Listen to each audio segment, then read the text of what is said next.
உலகத்துல ஒருத்தர் எதெல்லாமோ மறந்து பார்த்திருப்பீங்க. ஆனா நான் என்ன மறந்தேன் தெரியுமா? வழக்கம் போல சீக்கிரமா ஒரு 9 மணிக்கெல்லாம் எந்திரிச்சுட்டு, அந்த வேலை, இந்த வேலை எல்லாத்தையும் பரபரன்னு செஞ்சு முடிச்சுட்டேன். முடிச்சுட்டு சரி டிவி பார்த்துட்டே பிரேக்ஃபாஸ்ட் சாப்பிடலான்னு அப்படியே போய் உட்கார்றேன். டிவில சின்சான் போட்டுருந்தாங்க. ஒரு கம்மியா ஒரு 2 ஹவர்ஸ் போல பார்த்தேன். இப்படி பார்த்துட்டே இருக்கும்போது திடீர்னு நோ சிக்னல்ஸ். சரி யூனிவர்ஸே நமக்கு ஏதோ சொல்ல வருதுன்னு சொல்லி டிவி எல்லாம் ஆஃப் பண்ணி வச்சுட்டு, லேப்டாப் எடுத்துட்டு படிக்கலான்னு உட்கார்ந்தேன். பக்கத்துல பார்த்தா ஃபோனு. சரி கொஞ்ச நேரம் இன்ஸ்டா பார்த்துட்டே படிப்போம்ன்னு சொல்லி எடுத்தேன். அதிலேயே ஒரு 1 மணி நேரம் போயிருச்சு. சரி இதுக்கப்புறம் திரும்பவும் பசிச்சுன்னு மதியம் சோறுலாம் சாப்பிட்டுட்டு கொஞ்சம் டயர்டா இருந்துச்சு.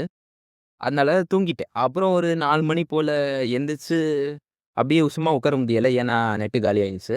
சரி அப்படியே பின்னாடி பேக் யார்ட்ல கார்டன் இருக்கா. அதுவரைக்கும் சும்மா வாக்கிங் போயிட்டுறலாம். 2 நாள் முன்னாடி அடி வாங்கினேன்ல, அது ஹீல் ஆன மாதிரி இருக்கும். ஓரளவு மைண்டும் பீஸ்ஃபுல்லா இருக்கும்னு போனது. அங்க போனா திடீர்னு மழை.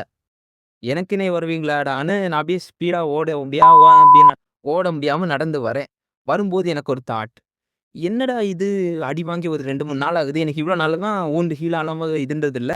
என்னாலும் அது ஓரளவு ஹீல் ஆயிடுச்சு தான். இன்னும் லெக்ல வலி அப்படியே இருக்கு. என்ன தாட்டுன்னு யோசிச்சுட்டு இருக்கும்போது தான், அந்த அடி வாங்கினேன்ல அதுக்கு முந்தின நாள் வந்து லெக் டே போட்டுட்டேன் ஜிம்ல. நான் வந்து லெக் டே கொஞ்சம் வெறி கொண்டு போடுவேனா, அதோட எஃபெக்ட் தான் இந்த அடி வாங்கின எஃபெக்ட்டோட சேர்த்து இப்போ கொஞ்சம் நம்மள தாக்கிட்டு இருக்கு. வாழ்த்துக்கள், ஸோ வாழ்த்துக்கள். இதுதான் கதை. இந்த லெப்பை போட்டுங்கிறத மறந்துட்டேன். சரி எப்படியோ ஃபுல் விளாக பார்த்துட்டீங்க. அப்படியே இந்த ஃபாலோ மட்டும் பண்ணிட்டு போங்க. இன்னொரு வீடியோல பார்ப்போம். என்ன பை என்ன பை. எழவி அது